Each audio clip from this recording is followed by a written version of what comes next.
Welcome to Kailash கறிவேல். எல்லோரும் நல்லா இருக்கீங்களா? இன்றைக்கி நான் வந்து அருமையான ஒரு ரெசிபிமா வந்திருக்கேன். அது என்னென்னா குக்கும்பர் இட்லி தான். வெள்ளரிக்காய் வச்சு இட்லி பண்ணியிருக்கிறேன். வெள்ளரிக்காய்ங்கிறது உடம்புக்கு ரொம்ப நல்லது. நம்ம அரிசி எதுவும் இதில் சேர்க்கலை. வெயிட் லாஸுக்கும் நல்லது தான், ரொம்ப ஹெல்த்தியானது. இல்லை ஒரு சொட்டு எண்ணெய் கூட நாம் இதில் சேர்க்கலை இட்லி பண்ணுறதுக்கு. உங்களுக்கு இது கூட சைட் டிஷ் வச்சு வேணாலும் நீங்கள் சாப்பிட்டுக்கலாம். பாருங்கள், எடுத்து காட்டுறேன். பார்த்திங்களா, எடுக்கும்போதே தெரியுது, நல்லா சாஃப்டாக இருக்கும். நான் இன்றைக்கி தக்காளி சட்னி இதுக்கு பண்ணியிருக்கிறேன். நல்ல ஒரு காம்பினேஷன் தான் இந்த தக்காளி சட்னிங்கிறது. இப்படி பண்ணி சாப்பிட்டு பாருங்கள். வாங்க அது எப்படி பண்ணுறதுங்கிறது பார்க்கலாம். இந்த குக்கும்பர் இட்லி பண்ணுறதுக்காக இது வந்து வெயிட் லாஸுக்கு நல்லது, இந்த மாதிரி ஹெல்த்துக்கு ரொம்ப நல்லது. நான் இந்த மாதிரி ஒரு வெள்ளரிக்காய் எடுத்துருக்கிறேன்.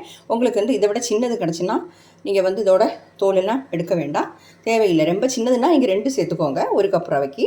இப்போ வந்து நான் கொஞ்சம் பெருசாக இருக்குது, அதனால் இதை ஒன்றே போதும். நான் வந்து இதை கிரேட் பண்ணதுக்கப்புறம் உங்கள்கிட்ட காட்டுறேன் இதோட அளவு.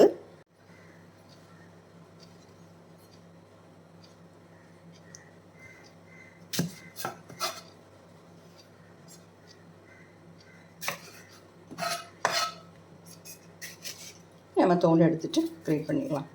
ஓகே, பாருங்கள், இந்த மாதிரி கிரேட்டரில் நம்ம அதை வச்சு கிரேட் பண்ணிடலாம்.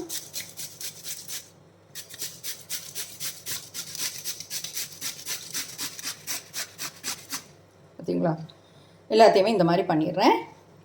அது அவ்வளோவுமே கிரேட் பண்ணிவிட்டேன். இது ஒரு பவுலுக்கு சேர்த்துடலாம். இது வந்து கிரேட் பண்ணும்போது 1 கப் இருக்குதுங்க. நான் 1/2 கப் அதில் சேர்த்துருந்தேன். இப்போ திருப்பி ஒரு 1/2 கப் சேர்த்தேன். 1 கப் இருக்குது. நீங்கள் அந்த அளவு இல்லைனாலுமே ஒரு வெள்ளரிக்காய் எடுத்துக்கோங்க. அது கொஞ்சம் பெருசானாலும் கொஞ்சம் சின்னதானாலும் ஒன்றும் பிரச்சனை இல்லை. ஓகே, இது கூட வந்து நாம் 1 கப் ரவை சேர்க்குறோம். இந்த ரவை வந்து நீங்கள் இட்லி ரவை எடுத்துக்கலாம், சாதாரணமாக நம்ம உப்புமா வாங்கக்கூடிய ரவை எடுத்துக்கலாம். இல்லைன்னா நீங்கள் புட்டு மாவு வாங்குவோமே அரிசியில் புட்டு பண்ணுறதுக்கு, அந்த மாவு எடுத்துக்கலாம். இல்லை கோதுமையில் புட்டு பண்ண மாவு வாங்குவோம், அதை எடுத்துக்கலாம். இது எல்லாமே நம்ம இது கூட சேர்த்துக்கலாம். எல்லாமே நல்ல ஹெல்த்தி தான். ஓகே, நான் இப்போ வந்து இந்த ரவை சேர்க்குறேன். இட்லி ரவை இருந்தால் இன்னும் கொஞ்சம் பெஸ்ட்டு. வந்து ஒரு மிக்ஸி ஜார் எடுத்துருக்கிறேன். இதில் வந்து 1 கப்பு துருவின தேங்காய். எப்போவுமே ஃப்ரெஷ்ஷான தேங்காவாக எடுத்துக்கோங்க இப்படி பண்ணுறதுக்கு. 2 பச்சை மிளகா சேர்த்துக்கலாம், பிச்சு போட்டுடலாம். இதை வந்து கொஞ்சம் க்ரஷ் பண்ணி எடுத்துடலாம். ரொம்ப அரைக்கலாம் வேண்டாம், தண்ணி எதுவுமே சேர்க்க வேண்டாம். பாருங்கள், நல்லா க்ரஷ் பண்ணி எடுத்துட்டேன். இதையும் நாம் எடுத்து வச்சுக்கக்கூடிய இந்த ரவை வெள்ளரிக்காயெல்லாம் போட்டிருக்கோமே அது கூட சேர்த்துடலாம்.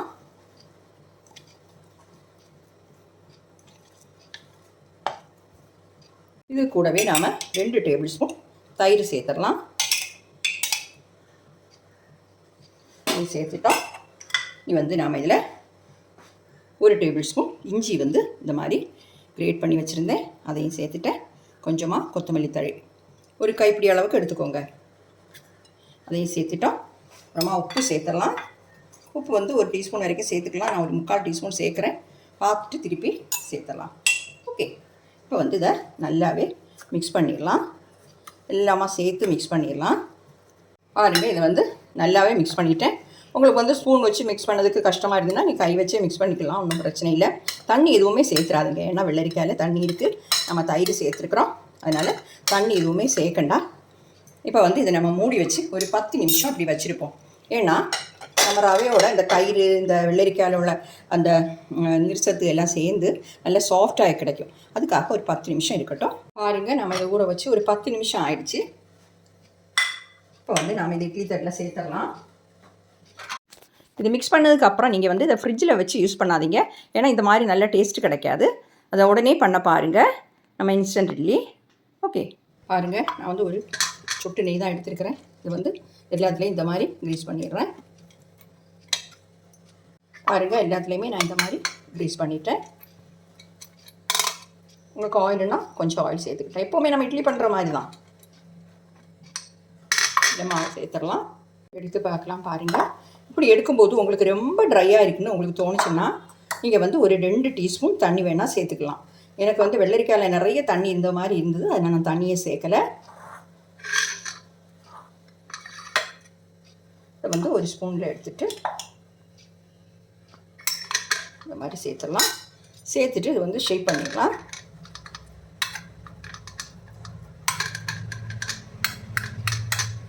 இப்படி எல்லாத்துலேயுமே இந்த மாதிரி சேர்த்துட்டு இப்படி ஷேப் பண்ணிட்டா போதும். எல்லாத்தையுமே இந்த மாதிரி பண்ணிட்டேன். தண்ணி கொதிச்சுட்டு இருக்குது. இட்லி பாத்திரத்தில் மேலே இதை வச்சிடலாம். வச்சு மூடி போட்டுட்டு ஒரு 8 நிமிஷம் வேக வச்சுக்கலாம். நல்லாவே வெந்துடும். பாருங்க, இதை வேக வச்சு 8லேருந்து ஒரு 10 நிமிஷத்துக்கிட்ட ஆயிடுச்சு. ஃப்ளைம் ஆஃப் பண்ணிவிட்டு எடுத்துடலாம். பாருங்க, நல்லாவே ஆறிடுச்சு. இதை எடுத்துடலாம். பாருங்கள், நம்ம இட்லி வந்து ஒட்டவே இல்லை. பார்த்தீங்களா, இந்த மாதிரி நீட்டாக கிடச்சிருக்கு. எல்லாத்தையுமே இந்த மாதிரி எடுத்துடலாம். பாருங்கள், நம்ம சூப்பராக குக்கும்பர் இட்லி பண்ணிட்டோம். கையில் எடுத்து பார்த்தாலே தெரியும். பார்த்தீங்களா, சாஃப்டாகவும் இருக்குது, ஹெல்த்தியானதும் கூட. இது கூட உங்களுக்கு விருப்பம் உள்ள சட்னி எது வச்சு வேணாலும் நீங்கள் சாப்பிட்லாம். நான் இன்றைக்கி தக்காளி சட்னி தான் பண்ணியிருக்கிறேன். பாருங்கள், இன்றைக்கி தக்காளி சட்னி கூட வச்சு தான் சாப்பிட போகிறேன். பார்த்தீங்களா, தொட்டோடனே வருது. நல்ல டேஸ்ட்டாக இருக்கும். கட்டாயம் ட்ரை பண்ணுங்கள். இந்த ஹெல்த்தியான பிரேக்ஃபாஸ்ட்டுக்கு, டின்னருக்கு எல்லாமே நல்லது. நம்ம ஒரு சொட்டு ஆயில் கூட சேர்க்கலை. Okay, thank you.